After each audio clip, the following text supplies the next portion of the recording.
where a teacher would have a concealed gun on them. They'd go for special training, and they would be there.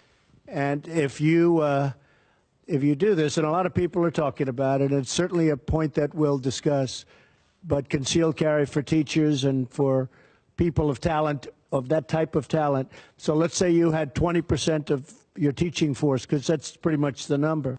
If you had a teacher who was adept at firearms, they could very well end the attack very quickly. And the good thing about a suggestion like that, and we're going to be looking at it very strongly, and I think a lot of people are going to be opposed to it. I think a lot of people are going to like it. But the good thing is that you'll have a lot of people with that.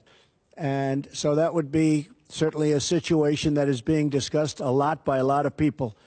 You'd have a lot of people that'd be armed, that'd be ready. They're professionals. They may be Marines that left the Marines, left the Army, left the Air Force, and they're very adept at doing that.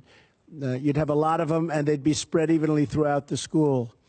So the other thing, I really believe that if these cowards knew that the school was, you know, well guarded from the standpoint of having pretty much professionals with great training, I think they wouldn't go into the school to start off with. I think it could very well solve your problem.